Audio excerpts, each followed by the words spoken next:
talk about sharpening your photos, and we're going to talk how to do it with Topaz Labs Photo AI or Sharpen AI. So in general, sharpening, what it does is essentially it draws a line around high contrast parts of your picture. And it's either a white line or a black line. And those little lines make your picture look sharper. Reality is it's not, it just looks that way. So when you're working with most photo programs, when you sharpen, what you're doing is adding to the picture these little white lines, and I'm going to show you what happens here. So in a photo like this, if I zoom in to 100%, as you look at the picture, so that's what it was before. You know, when you zoom in at 100%, it doesn't really look all that sharp, does it? So if I apply a ton of sharpening, which I've done here in Lightroom down in the detail area, and now I've over sharpened it. I'm doing it way too much on purpose to show you what happens when you over sharpen. It creates these little white lines, like little glows around things, and that is bad. That is bad. So you can always tell when somebody over sharpens something, because two things happen. One, you see how the skies become mottled, but you also get these little lines around things. So I'm going to show you the before again here. Let me zoom back up. So that was before I sharpened it, and that's after. And so that's not good. And so what we need to do then is either back off the sharpening or try some other way. And in this case, when I zoom out, you know, that picture looks plenty sharp to you, right? But let me reduce the over sharpening that I did here. You know, I switched recently to mirrorless cameras because I had a problem with my DSLR, and it would, when the mirror goes up, it slaps the camera. And when I was shooting at a slow shutter speed, down a 15th of a second, so it's usually in the range of about a 20th of a second down to a full second, the jar of the mirror slapping would knock my pictures out of focus. And I always shoot with a tripod, and I have a big, super solid tripod. But if I had my hand on the tripod, I could feel the mirror slap. So I went to mirrorless, and I'm getting sharper pictures just because I don't get the camera shake. Which mirrorless? I'm a Canon guy, so I'm using the R5. And what I've discovered now, though, is I didn't need to, because Topaz Sharpen AI will do miracles to pictures that I used to just throw away. So let me show you how from Lightroom you can open a picture in the Topaz AI. So if we go up under Photo, Edit In, and once you've loaded Topaz Photo AI, it will become a menu item for you. So you might notice that I also have here Sharpen AI. So up until about December, you could buy Topaz Sharpen AI as a separate package or a separate program, and it was only 99 bucks. They are getting greedy and have made it so it is now all part of their photo AI, and it's $199, and you can't buy just the Sharpen, so you got to pay it all. Let me go ahead and open this and let it process while I'm talking. And so the photo AI includes some other things, and one of their selling points is that it's not a subscription model. You buy it and you can use it for as long as you want. I don't have anything to do with Topaz, so I'm not a benefactor of them by any means. But what happens if you don't have the subscription model is you end up having to buy. Why did that not open over here? It opened in the wrong one. You end up having to buy every time they upgrade it. Now, something that with the AI version of things is it's changing so fast that if you don't buy the upgrades, you're really missing out on a lot. Probably, you don't know. When you buy the package, they give you a free upgrade for a year, and then you are either sticking with the old version or you upgrade. And they haven't announced what the upgrade price is yet, but my guess is it'll be about $99. So it's essentially the same as a subscription. So had a little problem there. So that other one didn't open. So let's just use this one. So if we look at this photo, this is one that I shot in Cuba. When I hold my mouse down on top of the picture, it shows me the original. And if I zoom in on this, let me go down here and zoom in and show you what the picture really looks like. Let's go to this guy's face. So you can see that when I zoom into 100%, he's not real sharp. I shot this at a 15th of a second using a tripod, but even at 15th of a second, there's motion blur either from him moving or my camera moving or both. So this is a picture that I would throw away. I didn't, fortunately, for this demonstration, but when I let off, it's going to do its processing, and you'll quickly see the difference of that picture. Amazing. Wow. Yeah. So let me just show you around here in Topaz Photo AI. There are some preferences that you want to check on starting off immediately. So I'm going to go under the Topaz AI menu, come down to preferences.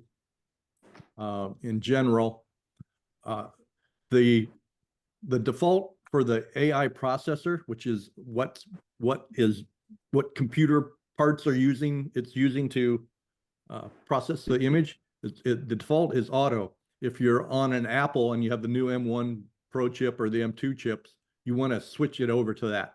It will process much faster. You want to, these are all turned on by default. You want to leave them on. Hopefully you're shooting raw images, so you don't need to turn on the sRGB preview. Just leave that as it is. Under the export, I recommend using the Adobe DNG, which is the digital negative, which maintains all the raw information. You can tell it to save as something else if you turn that off, but that is also default, so I recommend leaving that on. And if you want to close your images automatically after you save, you can turn that on. I like to save once in a while as I'm working, so I leave that off so it doesn't close them automatically. A little privacy thing, they are tracking what you're doing while you're processing your photos. And they say it is anonymous, but it is sending information back and forth. And the reason they say they're doing that is to help train the AI engine to function better. It probably is why they do that. Like I say, and they say it's anonymous. They don't know who is sending them information, but I haven't read anywhere what information they're being sent. Hopefully they're not taking the whole photo. You will notice that some of the things work pretty slow, and that's because it's feeding, it's working off their computers off the internet, much like Adobe's Photoshop. The generative functions are actually, it's not your computer doing it, it's their computer out on the internet. So it's talking back and forth, which depending on the speed of your connection can be pretty slow. So Laura, can you redo that from the start? well, most of it, I'll try to do it more concisely. They are tracking your usage, and they are using that information to help train their AI engine to function better. And they say it is anonymous, so they don't know who is sending them information. They just know information is being sent to them. So they say, I don't know. I can't say one way or the other, but I'm going to believe them here on this one. Preferences is under what? Pardon me? Preferences is under what on the menu up there? Under Topaz Photo AI. Okay. And On a Mac, it's Command, comma. On Windows, it might be Control, comma. I'm not sure. and you turn that off, don't send them? I'm leaving it on. I'm going to believe them. As soon as I hear anything, any squeak that they're doing more than what they're saying, it's coming off. But What is the advantage to you of leaving it on? helping them make the engine better. AI is all about using other images. AI generation for images, let's put it that way, not all AI. AI generation for images is all about using data, millions of photos to make what they're doing better. Yeah. So when I That told image, you that image that's behind, that table in front, is that the sharpened image or is that the original image? we'll come back to that. Let's stick with the anonymous thing here. So what happens, I told you how sharpening works in every other program. It doesn't work that way in Topaz Photo AI. What they are actually doing is rebuilding your photo, using your photo and millions of others to create actually new edges on your photo. And I'll show you where that happens and how that happens. So it is a completely different way to sharpen a photo, which is why the results are completely different than anything else you've ever been able to get. Okay. So if we don't feed them back that information as we go, it'll take them longer to improve the engine. And there's also a place where you can tell them as you're processing whether it worked good or not, which is telling them, okay, they like to hear both ways. They want to know when it worked good. They want to know when it didn't, because that helps them learn what happened and is it a worthwhile I think you thing just to do? need the just put wait, no, it's Could you mute, please? Whoever's talking. Wait a minute. Yeah, wait, just a Can second. you mute, Hang please? on. I'm trying. Okay, I'll be there in a second if. Okay. So the privacy thing is, do you trust them or not? At this point, I do.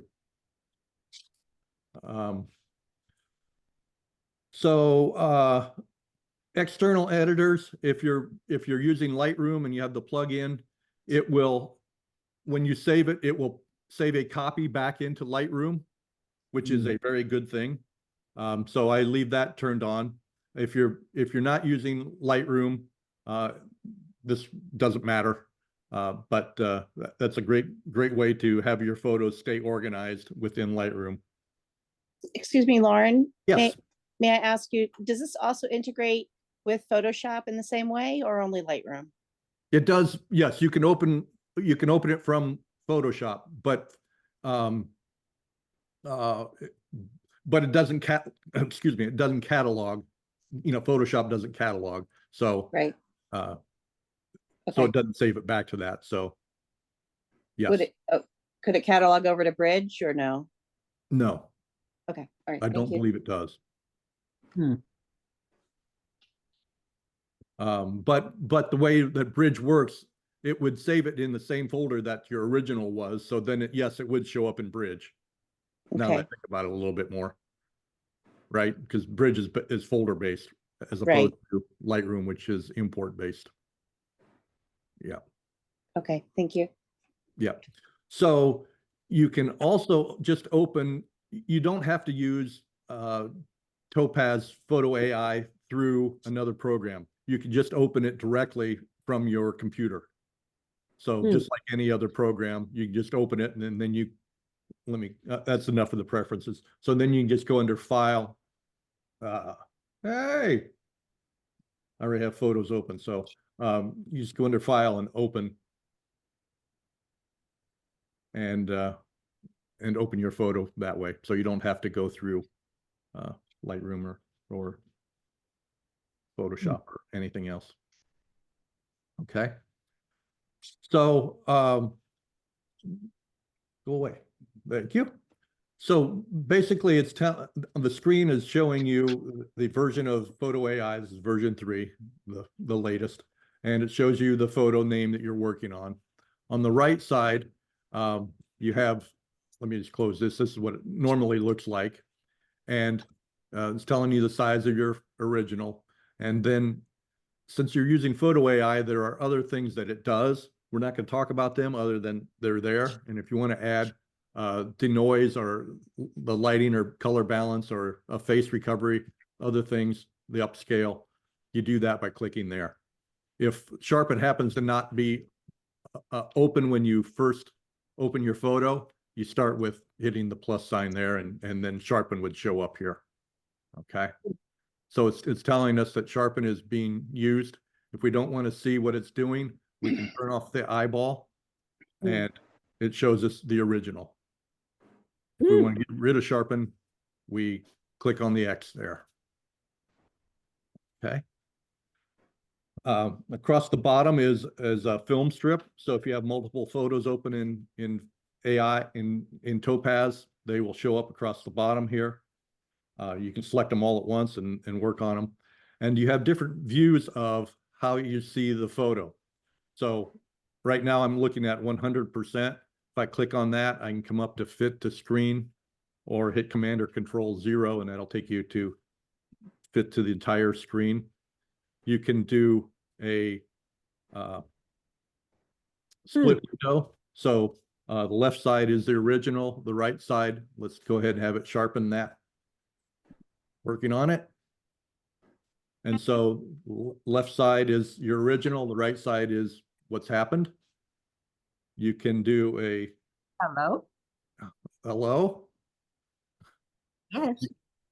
You can do a split, so you can drag across and see the I'm original on the left.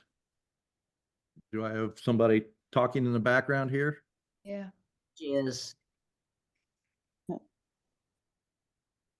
Can you over sharpen? Oh yeah, we'll get to that. Okay. Absolutely. But you see it,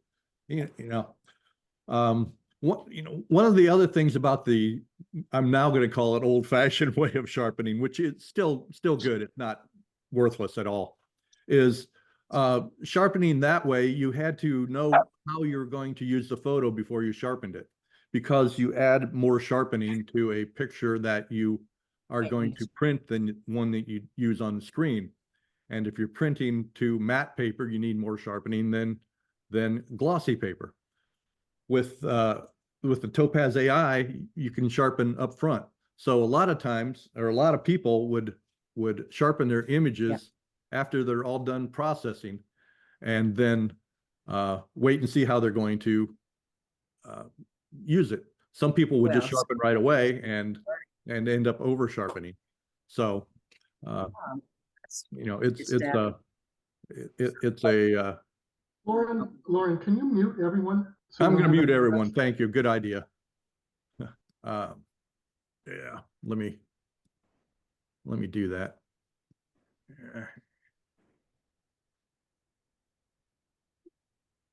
Yeah. So if you have a question, you can just hold down the space bar on your keyboard and you're unmuted as long as you hold down the space bar, or you can click unmute and you're back to good. So with the split view here, you can see what's happening as your, one side of the cow's eye is sharp now, it's not now. So you can use that way to do it. And then you have the zoom, so you can manually zoom in or you have the drop downs for different ones. I highly recommend being at least 100% when you are working on an image, because then you can really see what you're doing. And so up here in the upper right corner, where there's a little preview of the image, you have a box, and that shows you what you're seeing on the screen. So you can move that around if you want to see how you're sharpening in one place or another. Okay. So here within the Sharpen, you have the controls and you have your different AI models. And so as I move my cursor over that, it's telling us what models they recommend for what's happening. So they recommend standard for a low or medium blur. How do we know what that is? I don't know. Strong for medium to high blur, lens blur for out of focus images, and then motion blur for streaking in images. So it kind of helps to know why your picture's out of focus. Sometimes it's we focused in the wrong place, and so it's just out of focus. Sometimes it's camera motion, or the camera's moving during the exposure, or the person's moving during the exposure. It could be, the wind's blowing, something like that. But the different types give you different results. So it doesn't hurt to just try it and see what happens. So let me go back to just the single view. There we go. And I'm going to come back to our guy's face here. So motion blur is the one that I have checked now. So as soon as you open this up, the controls, it'll show you these four. So I have motion blur checked, and I can change the strength. So you can just run this up, and somebody asked before, can you over sharpen? You betcha, you betcha. All right, but you'll see it. So that's a good thing. So it is purely seasoned to taste. There is no right numbers. There are no wrong numbers. It's how much does your photo need it? What's going on with it. So as we try the different models, we can see the lens blur doesn't work nearly as well for the motion blur for this one, where the problem is something was moving, and the strong gives us that. That's a pretty horrible look if you're seeing this pattern going on in his face, and if I crank that up, it would get even worse. Yeah, nope, not doing that. And the standard gives us a different look again.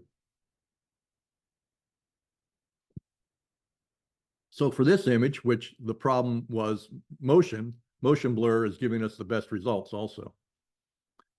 And so we can just decide how much we want. Let's come down and see how our cow is looking. He's looking pretty good, but we're starting to get some artifacting going on here. So I'm a little too heavy on that. If you can see the artifacting coming across, it looks like almost a checkerboard or some streaks on there, and the nose over there. So we want to back that off till we get out of that. So anytime that you sharpen a picture, you add to the noise, no matter how you do it. So they have a thing here where it adjusts the noise for you too. So sharpening and noise reduction are evil enemies, and they're always battling each other. When one's winning, the other's losing. There's never a win-win with them. So anytime you increase the sharpening, you're going to increase the noise. So if you have a very noisy photo to start with, you can't sharpen it much because you're just going to sharpen the noise. So you have to do a noise reduction first, then come back and sharpen, and hopefully that'll work. So they added this, they call it minor denoise.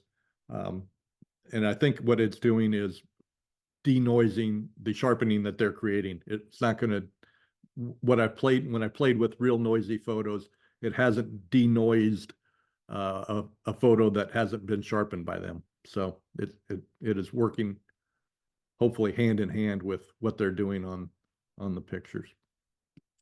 So if I zoom back out to full picture, it's going to resharpen. You may be able to notice that right now it is only sharpening the cows and the guy, the man. Reason being is we can tell it also what to select to sharpen. So I have to admit, when I first started using this version, it took me forever to find this because it's right there, but it's almost hidden. Yeah. So besides controls, Yeah. is a grayed out thing that says selections, and it is very hard to see.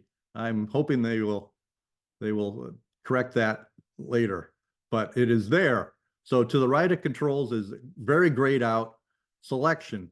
And when you click on that, that shows you what is being masked off and what is being selected. So right now, the selection is selecting everything in the photo because it's all red. You can change the preview color. So it's previewing what is being masked or sharpened. When you click on that drop down, you can tell it to select the subject. Let's just do that. And so it's going to guess what the subject is, and it's doing a pretty good guess. It's showing the cows and the man.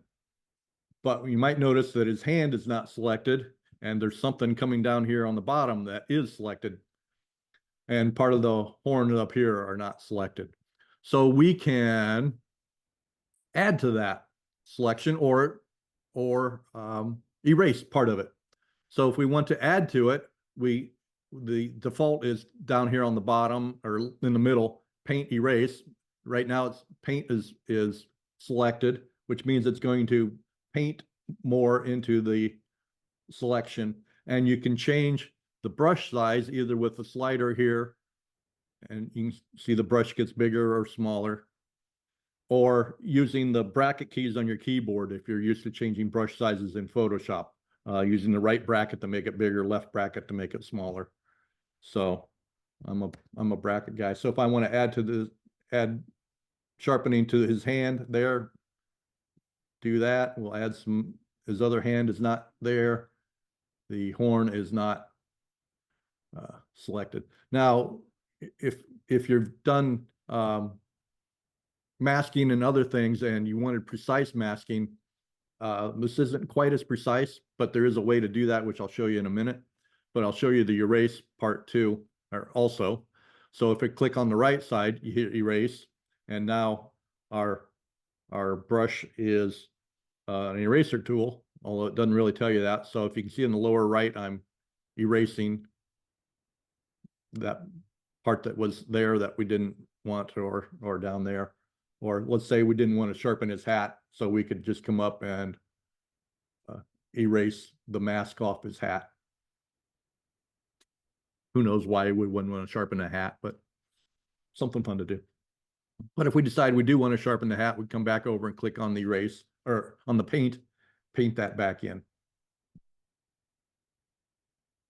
So you can see if I go outside the lines here, it goes outside the lines. So I'm going to Command Z that, undo it.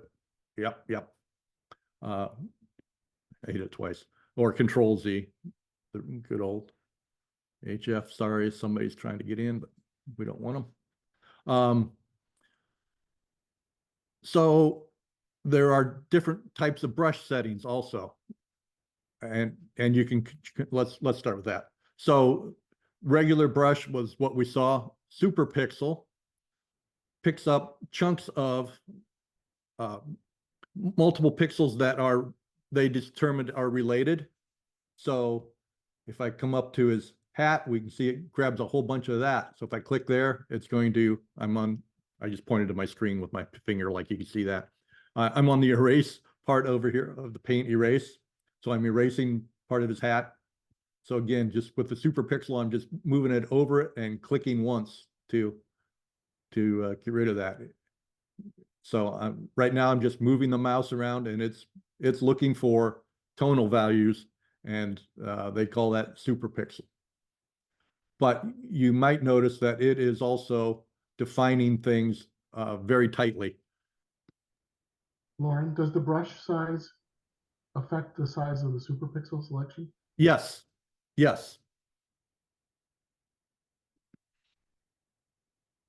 Absolutely. But you might notice that under super pixel, there's only 4 options. Lauren, does the selection feather like in Photoshop, so it doesn't have a Yes. hard edge? Okay. Yep. So right above the brush settings is the feathering. So right now it's at 100%, which makes it really soft around the edges. If you move it to 0, it's a very hard edge on your selections.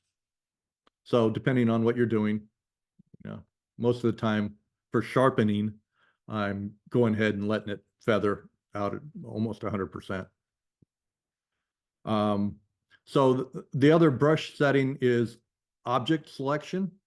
So it will, in theory, find a whole object at once. So there, right there, I'm getting most of his hat.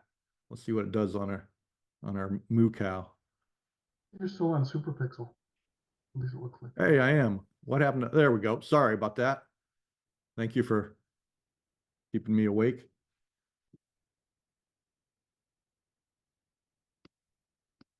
So that takes a little more computing power. So let me click on his shirt one time, let it churn away.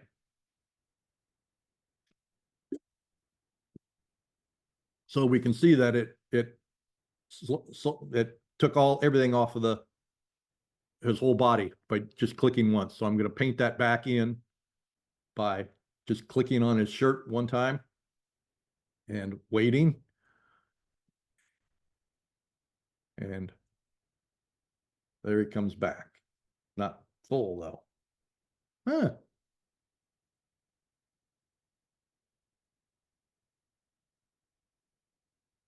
There it comes.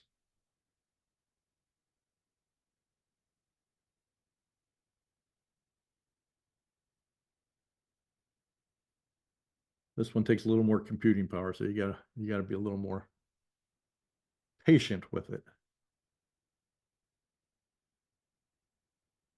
I clicked several times, so it's mad at me.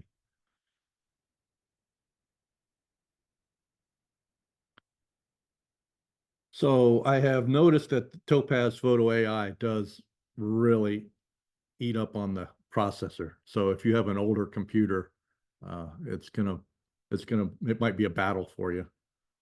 This is a fairly new computer I'm using, although it's now 2 years old, so it's getting long in the tooth. But the more RAM you have, the better this works. You're using a Mac? I'm using a Mac. Yeah, I'm on a laptop right now. Okay, so let's flip over to another photo. So well, I wanted that one. Clicked on the wrong one. Come to 0. So lots of times when I look at a photo, I think, yeah, that's pretty sharp. But then when I zoom into 100%, let me come to 100%, it's not as sharp as I thought. So this is a heron going fishing while he's flying. So even though those feathers I thought were pretty sharp, and I'm holding down on the mouse so I'm seeing original, and now it's doing the preview updated. So now look how much sharper those are. And if we come over and we'll see what it's doing. So I think motion blur will give us a better result here even because it's a motion thing. And we can up the strength a little bit. And so we should look and see what it is selecting also. So I clicked on that hard to see selection box. And now I'm just going to drag this around. And I added some custom selections to this earlier, and it remembers that. So even though I selected option, I can still add more in, or the object selection, I can still add more by clicking on the paint and oh, I don't want object, I want my regular brush. There we go, sorry.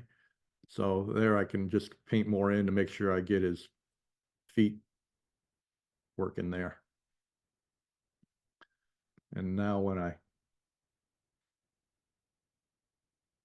let the sharpening work and we come back down to fit,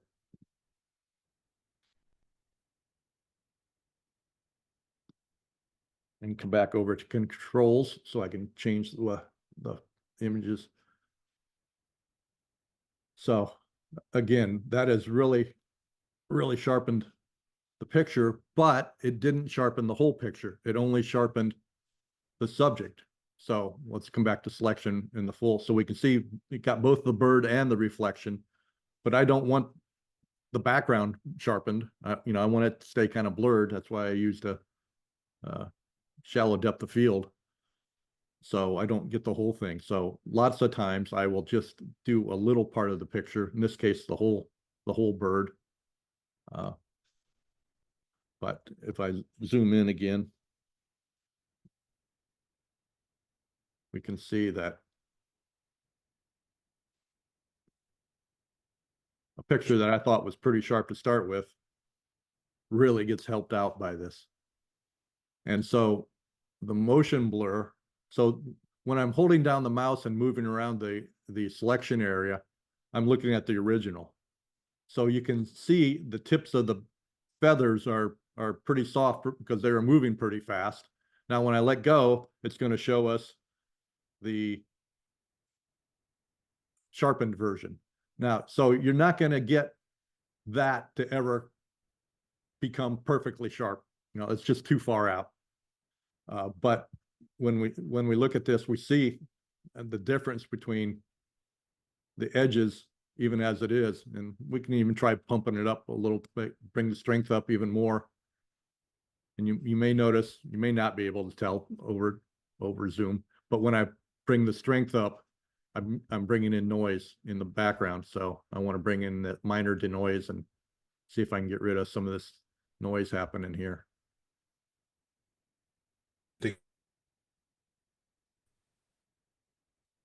Okay. So if I have a series of photos that are similar, I can save my controls or my settings as a preset. And then the next picture that I use that is similar to that, I can just load the preset and it'll go boom and bring it right in. And then if I'm all done and I'm done, I can click here and it'll export it back to Lightroom. So it'll make a copy and put it back into Lightroom for you. And also you can just hit save up here at any time if you're one of those people who worry about crashes. I usually don't work more than 5 or 10 minutes if I don't have a save going, if I don't have an auto save. And this is not doing an auto save for you. So I keep that in mind. Excuse me, Lauren. Yeah. Where do you do this in the process? Is this like the first thing that you typically do? You do your sharpening and then you go back to Lightroom or Photoshop, wherever you go to do the rest of your edits, or? Yes, I was going to mention that, but this would be a good time. I've changed. Okay. I used to do sharpening as the last, but now if I have a picture that I'm not sure about, I'm going to sharpen it first. Because if it, there's no reason to do a lot of other processing if it's not going to be sharp, right? Right. So, hopefully most of my pictures don't need a lot of sharpening. All pictures need some. Every picture that you shoot that's raw needs some sharpening. So it has changed the game a little bit, there are pictures, and I'm going to show you one next that I would Loren, way that Lauren? now I don't. Lauren, do you sharpen any pictures in Lightroom before going to Topaz, or you just leave Lightroom alone and just go to Topaz for your sharpening then? So I don't use Topaz on every photo. Because all of them don't need the super sharpen. Is basically what it is. So when I'm going through my photos initially, I'm saving ones that I used to throw away, and then trying to see what the Sharpen will do. And if it saves it, it'll save it. But if you, I guess what I'm trying to say is, if you go to Topaz, do you bother doing any sharpening at all in Lightroom first? no. This does a better job of it in general. Yeah. Lauren, when you open a file, does it automatically kick into gear, or do you have to do something to start it? Yes, it kicks, as long as you have this Sharpen box showing up here on the right. Sometimes it will default to one of the other modes that it has, but as long as Sharpen is there, it is starting it's doing it right away. It is doing it. And then you just go to the controls to decide how much and which model, AI model, that they're using to sharpen it. And then if your photo is a bit noisy, you might use the denoise selection first. Yes, if it's real noisy, you want to run it through Adobe's denoiser, or I haven't played with this a whole lot yet. I hear that this denoiser is very good too. So Okay. I haven't played with that much yet, but Okay, thank you. but when you click on Sharpen, so this is a photo that I would have thrown away before, because when I zoom in, only zoom in 50%. And look at this little buttercup, it's out of focus. The rest of the lupine is there, but I didn't have the depth of field to get this. And of course I didn't notice that in camera. So this is a case where I would just sharpen this and not the rest of it, because I'm going to have to add a lot of sharpening here, but I wouldn't have to add a lot to the rest of the photo. So let me just bring it up a little bit so we can see. So if we're now telling it to select all, let's say,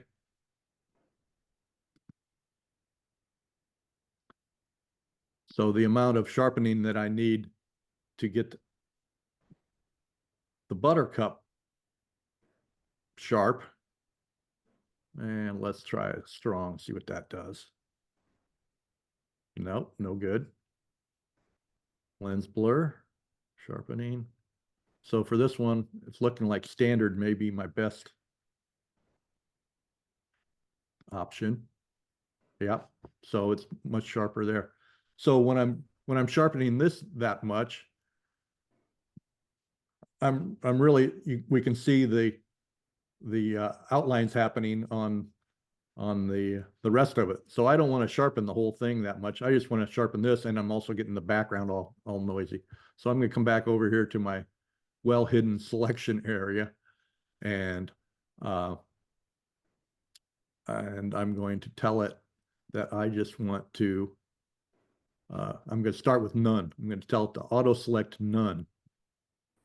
So nothing is selected at this point, excuse me.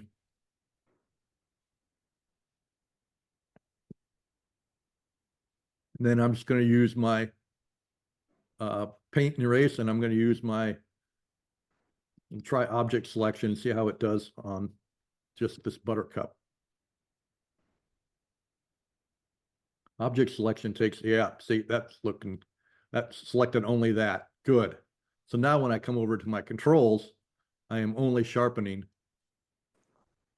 that. So if I zoom out just a little bit more, you'll see.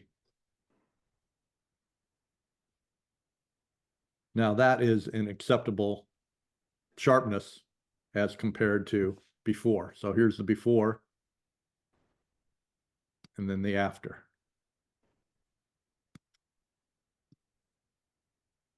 So this is a photo that I initially threw away or thought I wouldn't ever use, and then ended up making a print because I could bring those buttercups out and and make them shine. Lauren, And can I ask you a quick question? sure. I joined you late. I thought for some reason we started at 7:30. So if you already covered this, just tell me to watch the video when you post it up. I have the old suite of Topaz programs where they had a specific one for Sharpen, specific one for denoise and all that. And they Yes. all, what I love about them is they use AI to try and do an auto correct without me having to do anything, because I'm pretty simple with this stuff. Right. And I would just like, I'd say 7 times out of 10, it automatically knows just what I wanted to do, does it, takes me 5 seconds, boom, I'm done. Yes. It looks right now like I don't even see from these controls that there is an auto selection on here. Did they do away with that? And now it's more like Photoshop that you just got to know all this stuff? No, they still have. So if I click on the selection area, the auto selection here has a drop down box.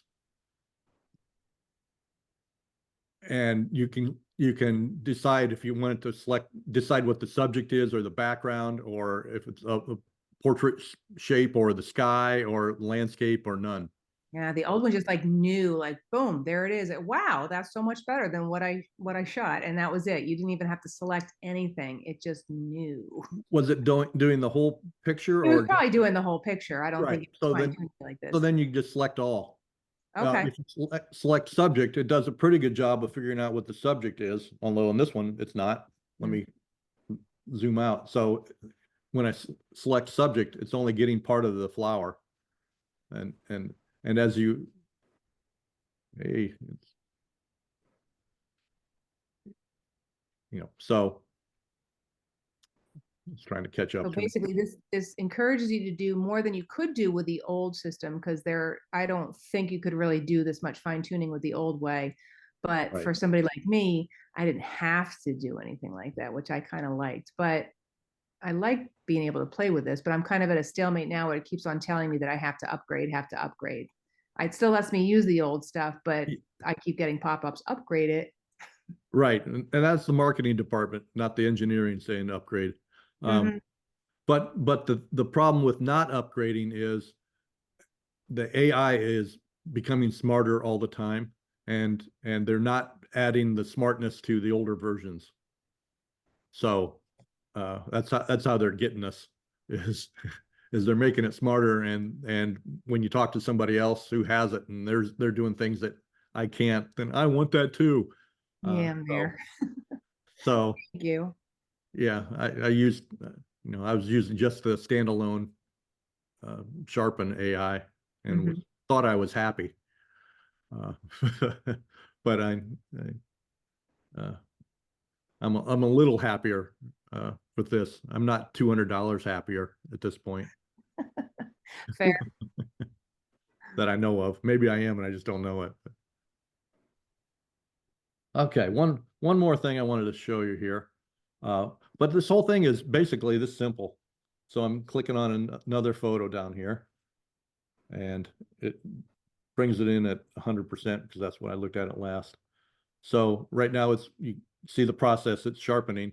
So this is another photo where I couldn't get the depth of field that I wanted. So I made sure that I got the leaves in focus, but the building behind it, we'll see when we zoom in, it kind of looks okay now, but it's not. Okay, so let's zoom in a little bit on that. That was a little bit too much. But now when we come down to the window, so again, as long as I'm holding down my mouse and moving around the selection area, it shows the original. When I let off the mouse, it will show us the processed. So my guess is we didn't tell it what to sharpen, but look how it is sharpened only the window, but not the wood around it, right? So let's click on sharpen. And see, it's telling us right there, it only sharpened the subject. Come on, give me the window. There we go. So let's come over to our hidden selection area.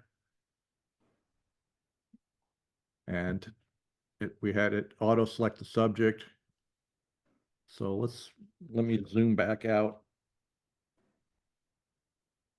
So it decided the windows were the subject, right? Let's see what it says with background.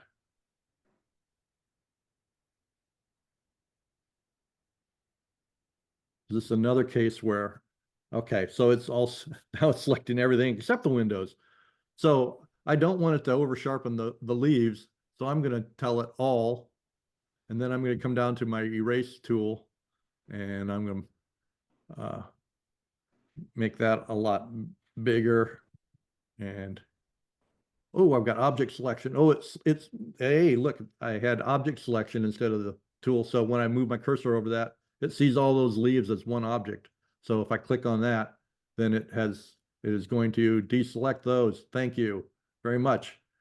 Okay, so now we come back to our controls and we're working now on only the building and not the leaves.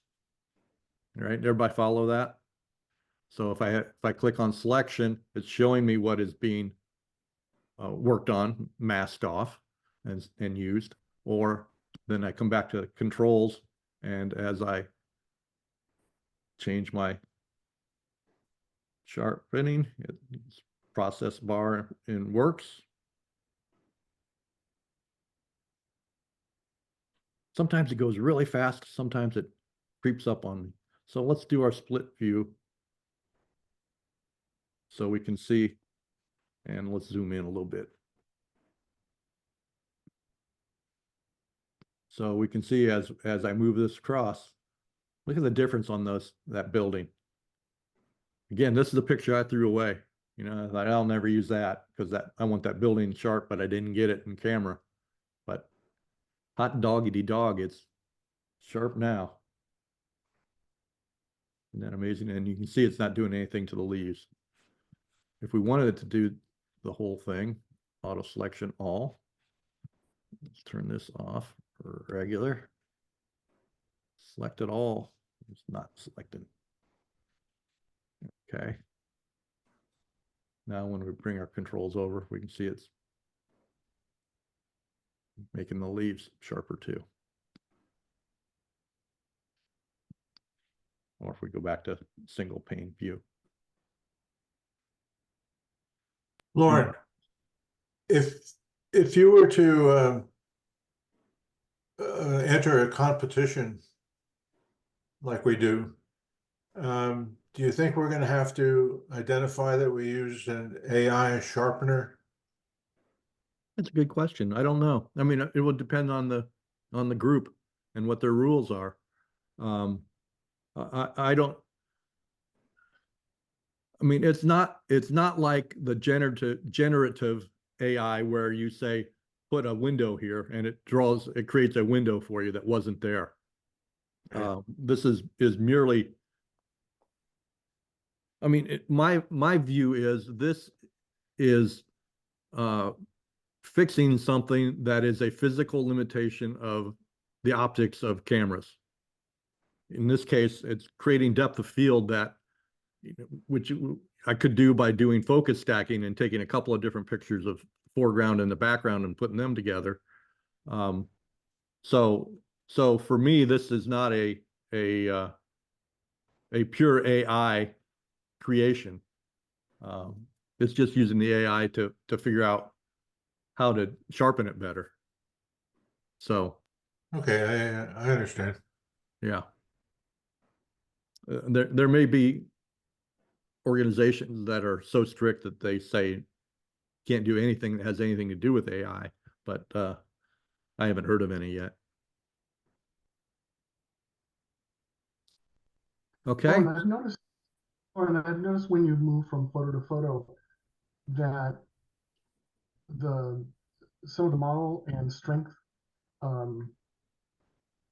markers have a little green dot next to them. And I'm wondering if that goes back to one of the questions that was earlier. Is that the suggested? Is the lens blur the suggested model? And the strength, see where it's got that little green bar, maybe at about 60%.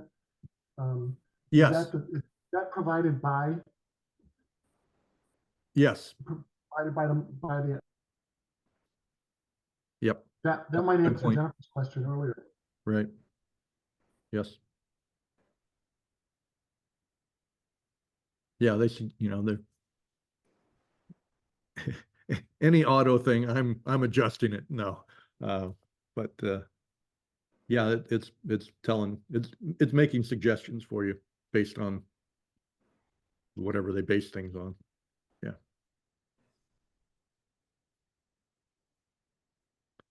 So again, now you save it, and if you came out of Lightroom to start with, you click down here in the lower right corner and you would export that back to Lightroom, and you'd have another copy. Your first version would still be there. This version would come in based on it. In my case, it's showing up as a .dng file because that's what I told it in the preferences. And and you're done. You go back and do all your other adjustments elsewhere. As part of Photo AI, they do have the ability to do color balance and lighting and that kind of thing. I am so used to using Lightroom for that I haven't played with it much here. You know, my guess is my Lightroom's going to do a better job, but we'll see. Just because of the capabilities of raw editing there are much greater than what they have here. So for right now, all I'm using is the Sharpen, and when I hit the denoise, when I get noise, I'm going to play with that and see what that does next. But I see Walter has said he's used the denoise and likes it. So. And I'll add that a while back, probably a version or two ago, I used the upscale on some really old cell phone photos, and I was amazed by how well it performed for that. So then I'm guessing that that's even improved, but I haven't played with it yet. Yeah, upscale technology has really come, and you're using the AI for that, which Adobe is doing also in Lightroom or Camera Raw. It's the upscaling is a natural thing for AI. So. Any other thoughts or questions? So this is a buy it from you. Thumbs up. Because I've been on the fence. They do they? No, I forgot.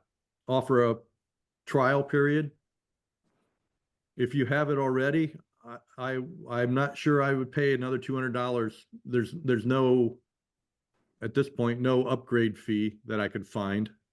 You know, I'd purchased just the standalone, and they didn't give me any credit for that, so I had to pay a full $199 it is. If I didn't, yeah, I'm not sure. I have how much one, you use it. I think I have one. I bought 3 of them. I have Sharpen, Denoise, and Gigapixel. Yeah.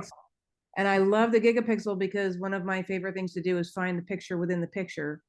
And I want to blow that up to make a print, but there's not enough in there. But that will build enough so that you can actually get a nice size print off of a tiny little corner of an image you took.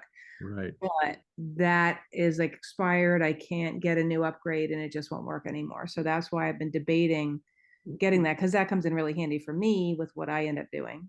Well, unfortunately, Gigapixel is not part of their Photo AI. It's a separate product. So you're paying more just for that. Because they rolled everything else into this one package. So I just Right. figured, well, I'll just do the whole thing. But yeah, that's the one thing that I'm missing now, because I'm still Right. okay with the Sharpen and the denoise. The denoise is fabulous. I think it's great. My camera doesn't do very well in any kind of an ISO besides 100 to 400. But the Topaz has saved me from that. I can do shots in a higher ISO, and it works out great. Yeah. Yeah. Interesting. Thanks for your unbiased opinion. Sure. Yeah, I think if you don't have it at all, it's worth the $200 if you're doing much at all in post-processing, because it will save photos, and it'll make photo, like we saw with the bird. That's not one I would throw away, but boy, does it look better when I sharpen it up, so. So that's my recommendation. buy it if you don't have it. Is it worth the upgrade? Not sure. Depends how And you long. don't have to upgrade, like, once you purchase that, you don't have to continue to upgrade it if you wish. You're just missing Exactly. out on whatever enhancements. Yeah. Exactly. But if you don't upgrade, you don't get any anything new that they come out with, any Right. improvements. What they did after with a the year. old ones that I had bought was like you got 1 year of whenever they came out with upgrades, you would get it for free. But my year has expired, so I don't get the latest and greatest upgrades anymore. Right. But I'm still happy with the denoise and the sharpen that I have. Yeah. So then I might wait a little longer Okay. until you know, because like I say, the AI is moving so fast that improvements are being made weekly, if not daily. And you know, how often they put out an upgrade, you know, they'll wait until the day after mine expires to put out a major upgrade. But you know, in the old days of Photoshop, before it was a subscription, I used to just skip versions. I would just, you know, if I had version 5, I wouldn't get 6. I'd do 7 because usually it didn't matter. But the AI is changing so fast that it's going to be improved rapidly, I think. So, yeah, the upgrades are gonna. We'll see what the upgrades cost too. Hopefully, it's not a full $200. Okay. Well, Thanks, Lauren. Thank you so you. much. It was a Thank great you, everybody. presentation. Thanks, Lauren. Really helpful. Thank you, Lauren. Thanks, Thank Lauren. you. Thank Have a you. great night. Lauren?